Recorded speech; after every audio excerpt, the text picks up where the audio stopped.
এই দুনিয়ায় কয়দিন থাকবা বলো? দুনিয়ার থেকে বিদায় নেওয়ার আগে আগে নবীর মোহাব্বত করে যার মধ্যে ঢুকাইয়া বিদায় হও।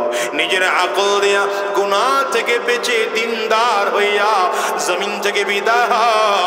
ওই আবু বকর সিদ্দিকের মতো মুসলমান হও, ওমর ফারুকের মতো মুসলমান হও।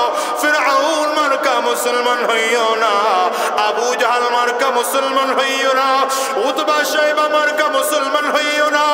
আল্লাহ তোমার আমার মধ্যে আকল দিয়েছে, এই আকল দেয়া শুধু দুনিয়ায় চলবে এজন্য না, বরঞ্চ আকল দিয়ে জান্নাতের রাস্তা চলার জন্য আল্লাহ আকল দিয়েছেন। আকল দিয়ে জান্নাত কামাই করার জন্য আল্লাহ তাআলা আকল দিয়েছেন।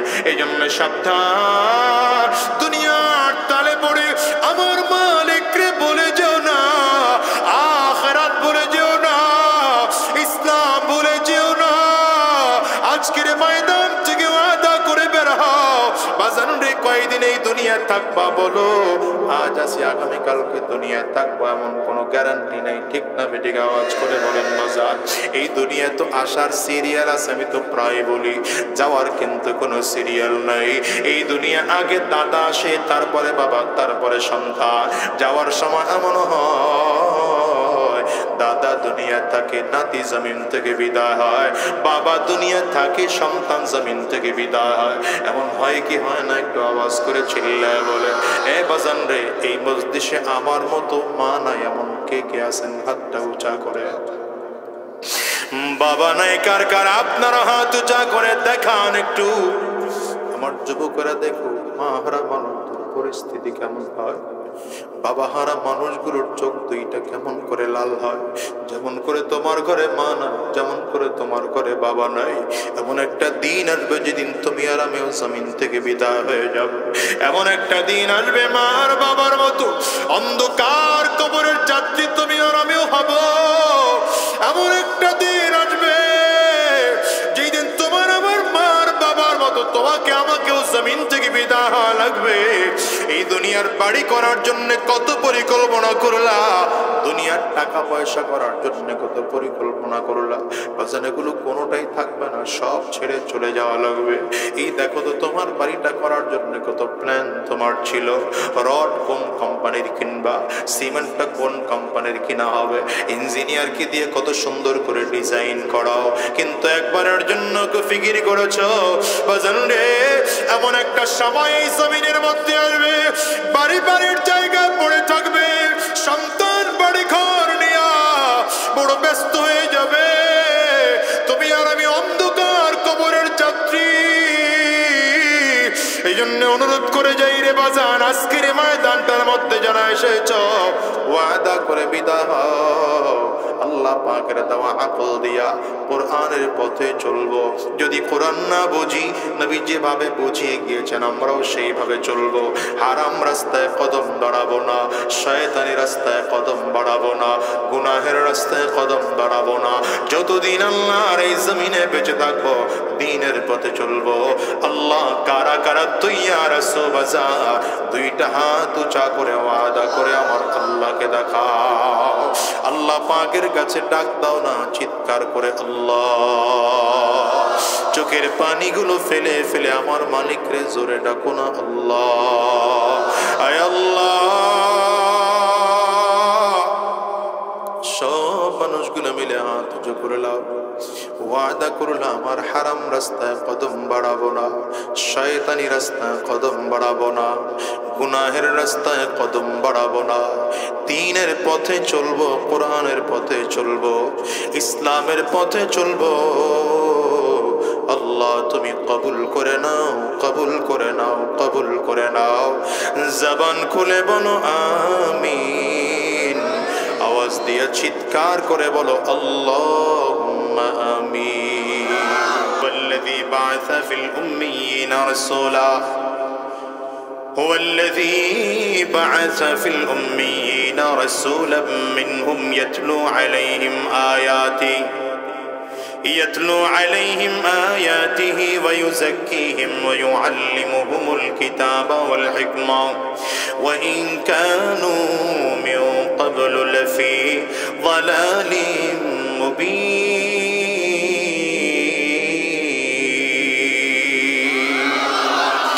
রব্বে কারীম বলেন আমি আমার পয়গম্বরকে কেন পাঠাইছি জানো? আমি আমার পয়গম্বরকে এই জন্য পাঠাইলাম, এই পয়গম্বরের কাজ হচ্ছে আমি আল্লাহ তাআলা জাতির উপরে যে কোরআনুল কারীমকে নাজিল করেছি, এই কোরআন জাতিকে গোটা পৃথিবীর মানুষকে তিলাওয়াত করে করে শোনাবে, কোরআনুল কারীমের তিলাওয়াত শেখাবে। এই কোরআন অনুযায়ী গোটা জাতিকে সুন্দর সুন্দর করে পরিচালনা করবে। মুসলমান রে, রাসূলুল্লাহ সাল্লাল্লাহু আলাইহি ওয়াসাল্লামের সাহাবায়ে কেরামদের দিকে তাকাও। যেই সাহাবায়ে কেরাম এক একজন ছিলেন জন্মসূত্রে জাহান্নামের আসামি, সেই সাহাবায়ে কেরাম আমার নবীর হাতে হাত দিয়া কালিমা পড়ে মুসলমান হইয়া কোরআন অনুযায়ী জিন্দেগি যাপন করার কারণে এত দাম, দুনিয়াতে থাকা অবস্থায় জান্নাতের সার্টিফিকেট পেয়ে সাহাবায়ে কেরাম বিদায়। আবু বকর সিদ্দিক ছিলেন জাহান্নামের আসামি, ওমর ফারুক রাদিয়াল্লাহু আনহু ছিলেন জন্মসূত্রে জাহান্নামের আসামি। কত বড় অপরাধী ওমর জানো? কালিমা পড়ার আগে হযরত ওমর ফারুক রাদিয়াল্লাহু আনহু তরবারি খোলা তরবারি নিয়ে রওনা হয়েছিল পয়গম্বর আরবের দরবারে আমার নবীকে জমিন থেকে বিদায় করে দিবে। কারণ মক্কার দারুন নাদওয়ার মধ্যে আইন পাশ করা হয়েছে, কেউ যদি মুহাম্মদের মাথা আনার জন্য পারে তাইলে তাকে 100 লাল উট পুরস্কার দেওয়া হবে। এই লোভে পড়ে হযরত ওমর তরবারি খোলা তরবারি নিয়ে রওনা করেছেন রাহমাতুল লিল আলামিনের দরবারে। রাস্তায় একজন দাঁড়ায় বলে, কই যাও রে ওমর? ডেকে বলে, আমি যাই তো মুহাম্মদের মাথা আনার জন্য। যাও তো মুহাম্মদের মাথা আনার জন্য। বাড়ি থেকে খবর নিয়েছো নাকি? বাড়ির কোনো খবর নিলা নাকি? কেন, বাড়ি কি হলো? বলে, যে মুহাম্মদের মাথা আনার জন্য যাচ্ছ তুমি, সেই মুহাম্মদের ধর্ম গ্রহণ করে তোমার বোন আর বোন জামাই মুহাম্মদের উপরে নাজিলকৃত কোরআন বাসায় গিয়ে পড়তেছে।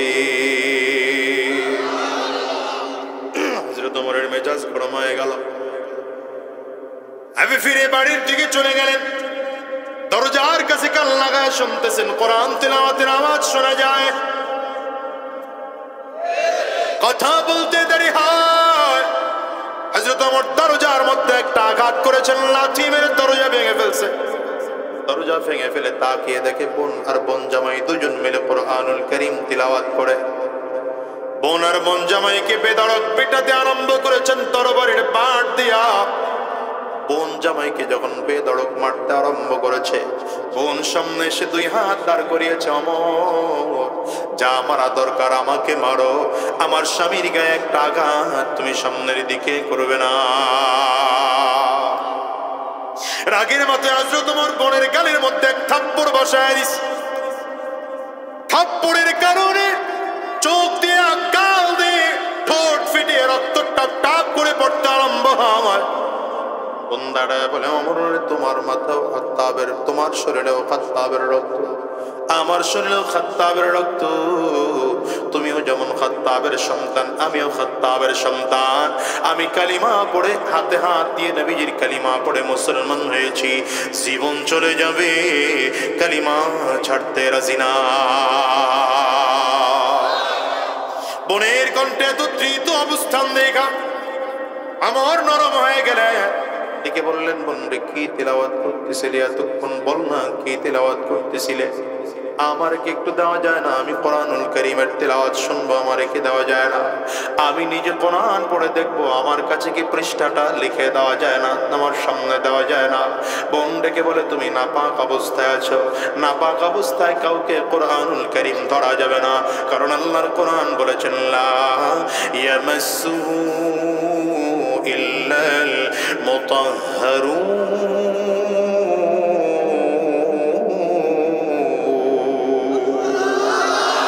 হযরত ওমর বলেন, তাইলে আমি কি করব বলো? কেমন করে আমি কোরআন পড়তে পারি? আমারে বুদ্ধি শিখিয়ে দাও। বোন আর বোন জামাই বলছে, তাইলে তোমাকে আগে গোসল করতে হবে, পাক পবিত্র হতে হবে। ইসলামের বিধান মেনে পাক পবিত্র হইয়া পবিত্র কাপড় পরিধান করে এখানে বসে যাও, কোরআনুল কারীমের পৃষ্ঠা তোমার সামনে দেওয়া হবে। হযরত ওমরের দিলটা নরম হয়ে গেল। কোরআনুল কারীমের পদ্ধতি অনুযায়ী গোসল করে আসলেন, পাক পবিত্র হইয়া কোরআনের পৃষ্ঠাটা হাতের মধ্যে নিয়ে পড়তে আরম্ভ করেছে। এমন করে করে হযরত ওমর পড়তেছে, পৃষ্ঠার মধ্যে লেখা আছে, ইন্নানি আনাল্লাহ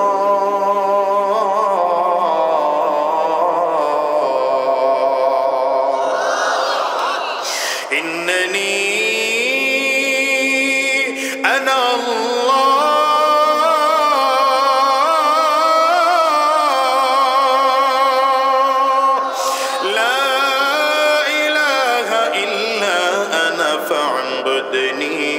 وأقم الصلاة لذكري হযরত ওমর পড়তে চায় কোরআনের মধ্যে লেখা আছে আয় ওমর মনে হয় যেন আল্লাহ তাআলা নিজেই ডাক দেয় রে ওমর তুই রবের সন্তান চাও রব দুনিয়ার কেউ নয় রব হলাম আমি আল্লাহ বলেন সকল ক্ষমতার মালিক কে আরো জোরে বলেন সকল ক্ষমতার মালিক কে আমার আল্লাহ তাআলা নিজের পরিচয় দিয়ে দেয় আমি আল্লাহ ব্যতীত ইবাদতের উপযুক্ত আর দুনিয়ায় কেউ নাই কারণ কারো ক্ষমতা বেশি না যার ক্ষমতা সব থেকে বেশি তিনি ইবাদতের উপযুক্ত যার ক্ষমতা সব থেকে বেশি তিনি হলেন কে আঙ্গুলটা উঁচা করে বলা যাবে না আল্লাহর নাম আওয়াজ করে চিল্লায় আল্লাহ পাকের নাম নেওয়া যাবে না রে মুসলমান দেখেন তো আমরা দুনিয়ার যত মানুষ আছি আমাদের ক্ষমতা কম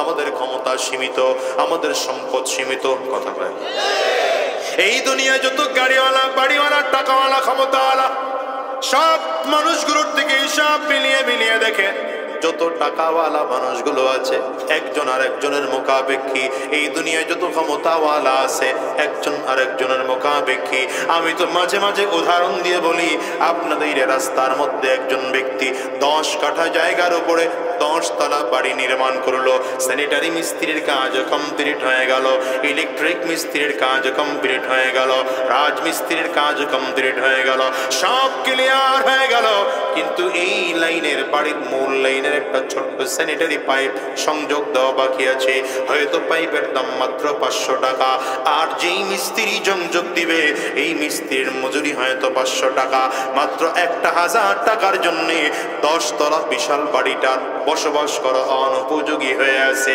আল্লাহ তাআলা বুঝাইলেন রে গোলাম যত টাকা পয়সার মালিক হও না কেন কোটি কোটি টাকার মালিক হতে পারো কিন্তু এই যে স্যানিটারি মিস্ত্রির একমাত্র 500 টাকা 1000 টাকা মজুরি দেনেওয়ালা ব্যক্তি ওই মানুষটার মুখাপেক্ষী করে আমি আল্লাহ তোমারে বানাইলাম আপনাদের এলাকার মধ্যে যদি কোনো শিল্পপতি ঢুকে ঢাকায় থাকে লোকটা হয়তো 5 কোটি 6 কোটি টাকা দিয়ে গাড়ি কিনছে হাজারো গাড়ি নিয়ে ঢুকছে প্যারাডো গাড়ি নিয়ে ঢুকছে এই রাস্তা দিয়ে ঢোকার যাওয়ার সময় ছোট্ট একটা লোহা ঢুকে চাকাটা পাঞ্চার হয়ে গেল বলেন তো এই 5 কোটি টাকার গাড়ি চালিয়ে ঢাকায় যেতে পারবে নাকি কেন পারবে না মাত্র 5 টাকার হাওয়া নাই ওই রাস্তার পাশে যেই মানুষটা হাওয়ার দোকান নিয়ে বসছে ওই মানুষটার কাছ থেকে মাত্র 5 টাকা বা 10 টাকার হাওয়ার জন্য 5 কোটি টাকার গাড়িটা আজকে অচল হয়ে গেল আল্লাহ বুঝাইলেন গোলাম রে তোমরা দুনিয়ার যত মানুষ আছো আমি আল্লাহ সব মানুষগুলোকে মুখাপেক্ষী করে বানাইলাম মুখাপেক্ষী ছাড়া কেউ যদি গোটা দুনিয়া থাকে সে হলো আমি আল্লাহ বলেন কে হ্যাঁ মুসলমান রে আমরা নেতা যারা আছেন তারাও মুখাপেক্ষী মানুষের ভোট পাইলে ক্ষমতায় যাইতে পারে ভোট না পাইলে ক্ষমতায় থাকতে পারে না হয়তো বলবেন হুজুর এই যে এত বছর তো ক্ষমতায় ছিল আমি বলবো না না যদিও পাবলিক ভোট দেয়নি কিন্তু নিজস্ব কিছু মানুষ ছিল যারা পাবলিকের ভোট নিজ দায়িত্বে দিয়ে দিয়েছে কথা হয় না আপনাদের এলাকায় মনে হয় হয় নাই আমাদের বরিশালে হয়েছে হ্যাঁ ভোট কেন্দ্রের বারান্দায় চাচি ঘুরে যুবক একজন দাঁড়ায় বলে চাচি ভোট কেন্দ্রে গিয়ে লাভ নাই কেন বলে ভোট দেওয়া হয়ে গেছে আপনারটাও দিয়ে ফেলাইছে চাচারটাও দিয়ে ফেলাইছে চাচি দাঁড়ায় দাঁড়ায় কান্না করে বাবারে তোর চাচাই যে সে ভোট দিয়ে গেল গা আমার জানাই 5 বছর আগে স্বামীটা মারা গেল কবরে গেল গা 5 বছর পরে যে কবর থেকে ওইটাই তাজা ভোটটা দিয়ে গেল গা আমার জানাইলে তো স্বামীর সাথে দেখা হয়েছে হ্যাঁ এই জন্য বলি দুনিয়ার যত মানুষ সব মানুষগুলোকে আল্লাহ তাআলা মুখাপেক্ষী করে বানিয়েছেন। মুখাপেক্ষী নন, তিনি একজন, বলেন তিনি কে? বিনয়ী হও, অহংকারওয়ালা হইও না। বিনয়ী হও, অহংকারওয়ালা হইও না। আল্লাহ তাআলা অহংকারীকে পছন্দ করেন না, বিনয়ীকে আল্লাহ তাআলা পছন্দ করেন। বিনয়ের সিনার মধ্যে আল্লাহ তাআলা ইমাম দেন, অহংকারীর মধ্যে আল্লাহ তাআলা ইমাম দেন না। ফিরআউন অহংকারী ছিল, নমরুদ অহংকারী ছিল, কারুন অহংকারী ছিল, সাদ্দাদ অহংকারী ছিল, আবু লাহাব অহংকারী ছিল, উতবা সাহেব অহংকারী ছিল। আল্লাহ ওদের সিনার মধ্যে ইমাম দেন নাই। কিন্তু আবু বকর, উমর, উসমান, আলী রাদিয়াল্লাহু আনহুম এত বিনয়ী, নবীর সামনে দাঁড়া দাঁড়া নবীর কথার উপরে আওয়াজ করে কথা পর্যন্ত বলতেন না। এজন্য তাদেরকে আল্লাহ তাআলা এত দাম বাড়িয়েছে। গোটা পৃথিবীর মানুষের যা দাম, আবু বকর সিদ্দিকের একারই তাই দাম। অথচ দুনিয়ার জিন্দেগি কত নরমাল। ফিরআউনের জীবনের দিকে তাকান, হারুন, সাদ্দাদ, কারুনের দিকে তাকান, এদের অবস্থা কত কঠিন অবস্থা ছিল।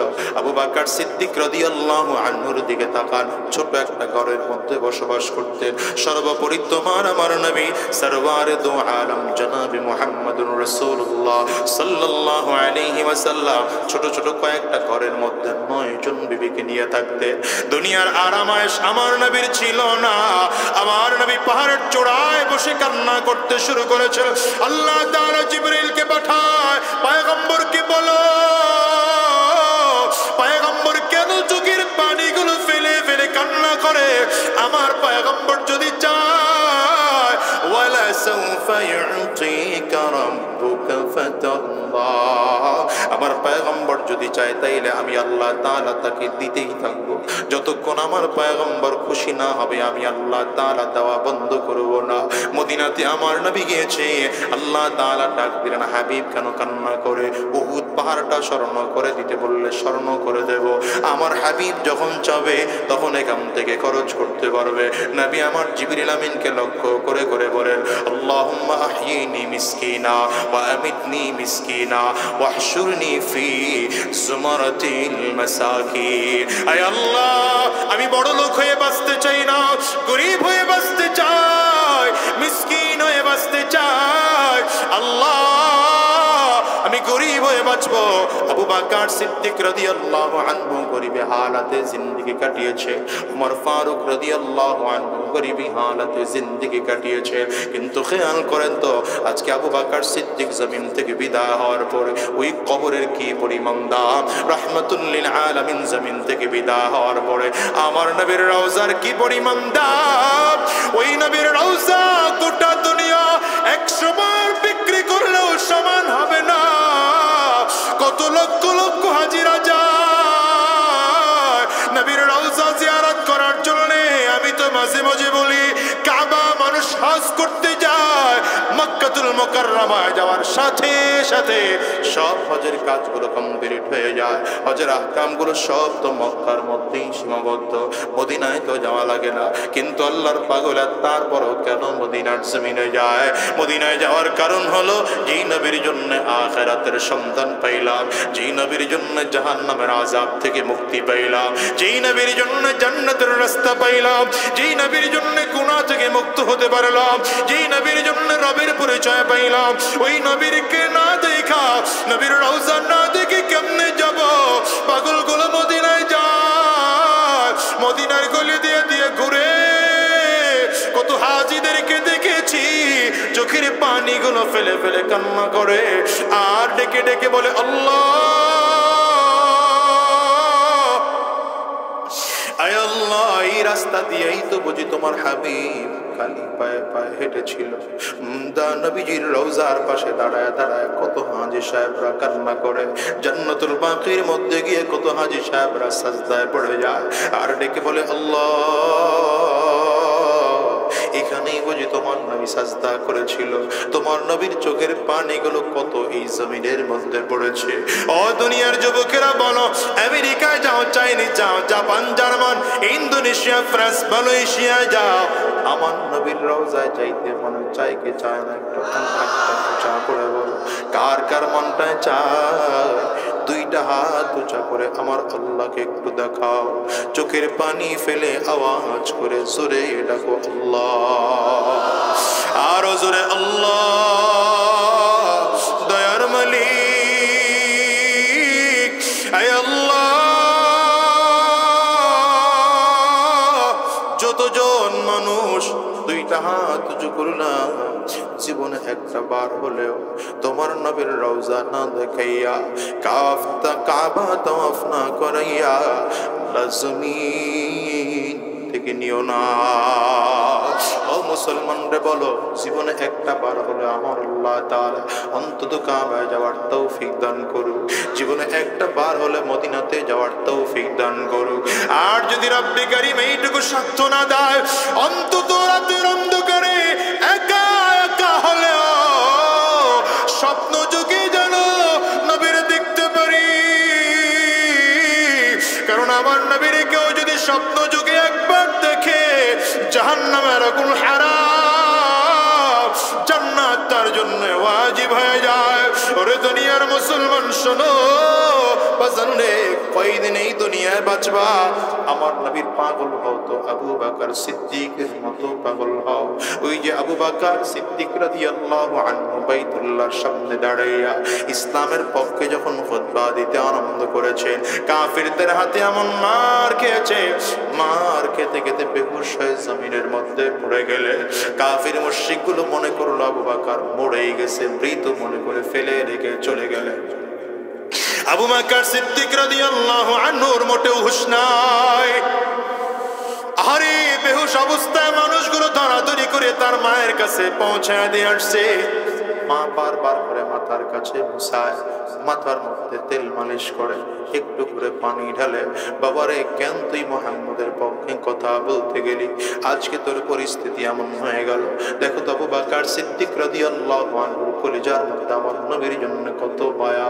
আবু বকর সিদ্দিকের মোটে হুঁশ নাই। লম্বা সময় পরে হুঁশ ফিরে আসছে, মায়ের দিকে তাকিয়ে ডাক দেয়, মা গো, আমাকে বলো তো আমার নবীজি কেমন আছে? মা জবাব দেয়, রে বাবা, কথা বলবি না তুই, মুহাম্মদের কথা জিজ্ঞাসা করবি না। এই মুহাম্মদের কারণে মক্কার কাফির মুশরিকরা তোরে মেরেছে, সাবধান, আর কোনদিন মুহাম্মদের নাম নিবি না। বলে, মাগো, কেমন করে আমি আমার নবীর নাম না নিয়ে পারি বলো? আমার দুনিয়ার সব বাদ দিতে রাজি, নবী বাদ দিতে রাজি না। মা একটুখানি পানির পেয়ালা সামনে এনে দেয়, দুধের পেয়ালা সামনে এনে দাঁড় করিয়ে দেয়। হযরত আবু বকর সিদ্দিক রাদিয়াল্লাহু আনহু হাত দিয়ে সরিয়ে দেয়, মা, যতক্ষণ পর্যন্ত আমি আমার দুই চোখ দিয়ে আমার নবীর চেহারা না দেখব, ততক্ষণ পর্যন্ত দুধের পেয়ালার মধ্যে মুখ লাগাবো না, পানির পেয়ালার মধ্যে মুখ লাগাবো না। ওদিকে কাফিররা এমন মার মেরেছে, মারতে মারতে গাল ফাটিয়ে ফেলেছে, শরীরের বিভিন্ন জায়গা থেকে কত স্থান থেকে রক্ত বের হয়, পা দিয়ে হাঁটতে পারে না। হঠাৎ করে ডেকে কয়, মা গো, যতক্ষণ পর্যন্ত আমি আমার নবীর চেহারা না দেখবো, ততক্ষণ পর্যন্ত আমি আমার পানির মধ্যে মুখ লাগাবো না, দুধের পেয়ালার মধ্যে মুখ লাগাবো না। লম্বা কথা। মা ডেকে বললেন, তা মুখ দিয়ে কোথায় পাবো আমি তোর নবীর সন্ধান?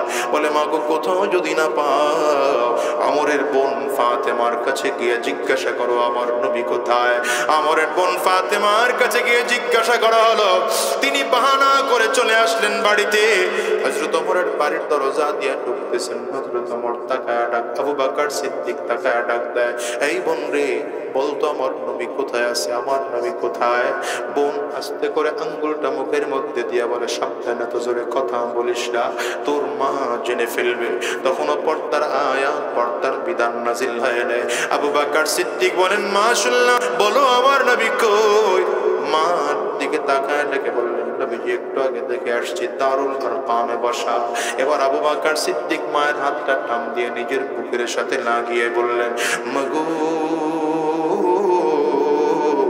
জীবনে কোনোদিন তোমার কাছে কোনো কিছু আবদার করি না, আজকে ছোট্ট একটা আবদার করবো মা।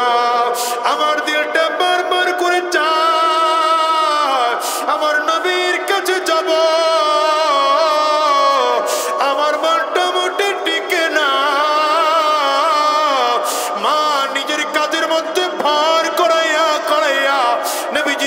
নিয়ে আনা হয়, আবু বকর সিদ্দিক রাদিয়াল্লাহু আনহু দূর থেকে আমার নবীর দিকে তাকায় দেখে, আমার নবীও দূর থেকে আবু বকর সিদ্দিকরে তাকিয়ে দেখতেছে। কাফিররা এমন মার মেরেছে, কপাল থেকে রক্ত বের হয়, ঠোঁট ফেটে রক্ত বের হয়, শরীরের বিভিন্ন জায়গা থেকে আবু বকর সিদ্দিকের রক্তগুলো টপ টপ করে বের হয়, পুরো কাপড়টা ভিজে গিয়েছে। আমার নবী আবেগে হাত দুটো বাড়িয়ে দিলেন, আবু বকর আমি নবীর কোলে বলতে দেরি হয়, আবু বকর সিদ্দিক রাদিয়াল্লাহু আনহু দৌড় দিয়া হুমড়ি খেয়ে জমিনের মধ্যে পড়ে যায়, নবীজির জড়ায় ধইরা আবু বকর সিদ্দিক কান্না করতেছেন আর কবরের মধ্যে চুমা দেয়, একবার হাতের মধ্যে চুমা দেয় আর ডেকে বললেন, পয়গম্বর কাফিররা আপনারে কোনো ক্ষতি করলো নাকি? নবী আমার ডেকে বলেন, না না আমার কোনো ক্ষতি হয় নাই, বরঞ্চ তোমার কাফিররা মেরেছে, আমি তো সহ্য করতে পারছি না।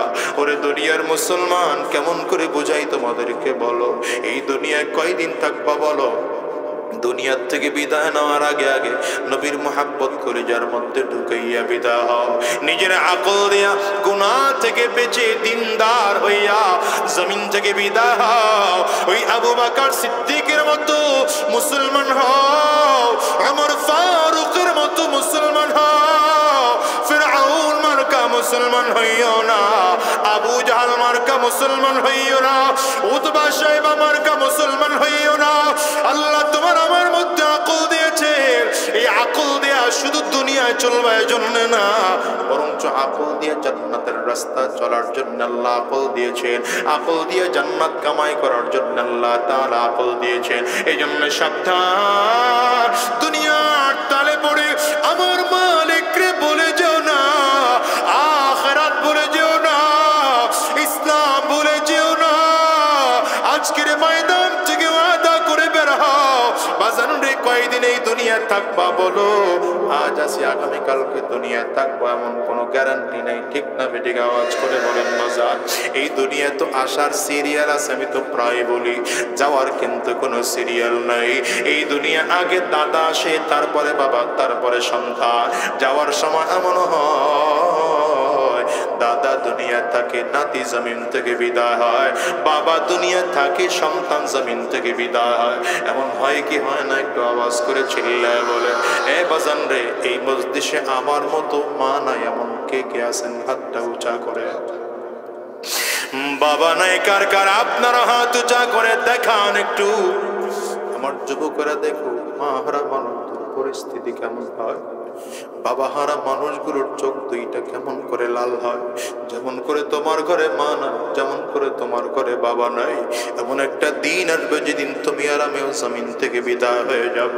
এমন একটা দিন আসবে মা আর বাবার মতো অন্ধকার কবরের যাত্রী তুমি আর আমিও হব। এমন একটা দিন আসবে যেই দিন তোমার আমার মার বাবার মতো তোমাকে আমাকেও জমিন থেকে বিদায় হওয়া লাগবে। এই দুনিয়ার বাড়ি করার জন্য কত পরিকল্পনা করলা, দুনিয়ার টাকা পয়সা করার জন্য কত পরিকল্পনা করলা, বাজান এগুলো কোনোটাই থাকবে না, সব ছেড়ে চলে যাওয়া লাগবে।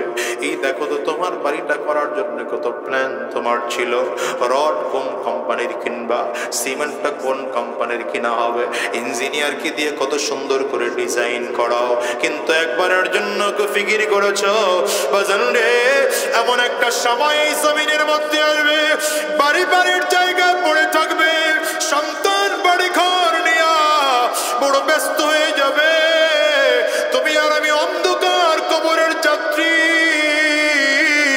এই জন্য অনুরোধ করে যাই রে বাজান, আজকের ময়দানটার মধ্যে যারা এসেছ, ওয়াদা করে বিদায় হও। আল্লাহ পাকের দেওয়া আকল দিয়া কোরআনের পথে চলবো। যদি কোরআন না বুঝি, নবী যেভাবে বুঝিয়ে গিয়েছেন আমরাও সেইভাবে চলবো। হারাম রাস্তায় কদম দাঁড়াবো না, শয়তানি রাস্তায় কদম বাড়াবো না, গুনাহের রাস্তায় কদম দাঁড়াবো না। যতদিন আল্লাহর এই জমিনে বেঁচে থাকবো, দ্বীনের পথে চলবো। আল্লাহ কারা কারা তৈয়ার আছো বাজার, দুইটা হাত উঁচা করে ওয়াদা করে আমার আল্লাহকে দেখাও। আল্লাহ পাকের কাছে ডাক দাও না, চিৎকার করে আল্লাহ। চোখের পানিগুলো ফেলে ফেলে আমার মালিক রে জোরে ডাকো না আল্লাহ।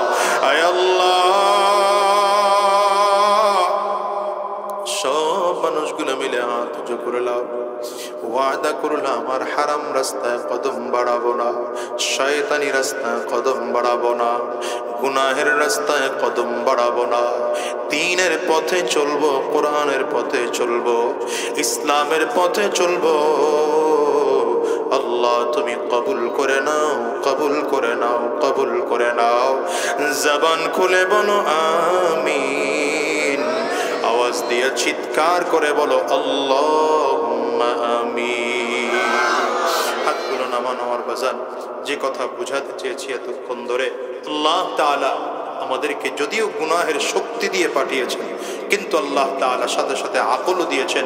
এজন্য সাবধান, আকল দিয়ে দ্বীনের পথে চলবো, কোরআনের পথে চলবো।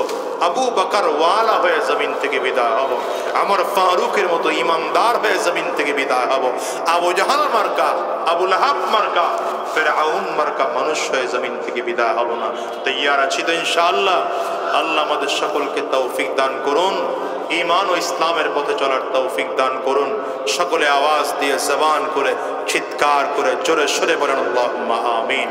والصلاة والسلام على سيد الأنبياء والمرسلين. ربنا ظلمنا أنفسنا وإن لم تغفر لنا وترحمنا لنكونن من الخاسرين. ربنا لا تزغ قلوبنا بعد إذ هديتنا وهب لنا من لدنك رحمة إنك أنت الوهاب. رب ارحمهما كما ربياني صغيرا. ربنا فاغفر لنا ذنوبنا وكفر عنا سيئاتنا وتوفنا مع الأبرار. رب العالمين মেহেরবান খোদা, আমাদের জিন্দেগির গুনাহ খাতাগুলো মাফ করে দাও, আমাদের সকলকে দ্বীন ও ইসলামের জন্য কবুল করে নাও।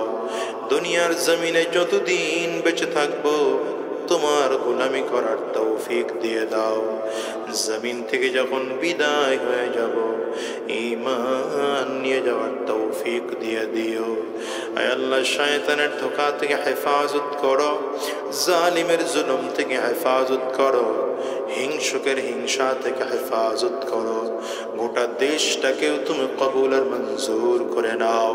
আয় আল্লাহ, দেশ নিয়ে যারা চক্রান্ত ষড়যন্ত্র করছে তাদেরকে হেদায়েত দিয়ে দাও, নসিবে হেদায়েত না থাকলে ওদেরকে ধ্বংস করে দাও। আয় আল্লাহ, দেশের পক্ষে যারা কাজ করেন তাদেরকে আরো বেশি বেশি করে কাজ করার তৌফিক দিয়ে দাও। রব্বি করিম, গোটা বাংলাদেশের মাদারিস মাসাজিদ গুলো হেফাজত করো, উলামায়ে কেরামদেরকে কবুল করে নাও, আমাদেরকে দ্বীনের পথে চলার তৌফিক দিয়ে দাও। যতদিন এই জমিনের মধ্যে বেঁচে থাকবো তোমার গোলামি করার তৌফিক দিয়ে দাও। জমিন থেকে যখন বিদায় হয়ে যাব ঈমান নিয়ে যাওয়ার তৌফিক দিয়ে দিও।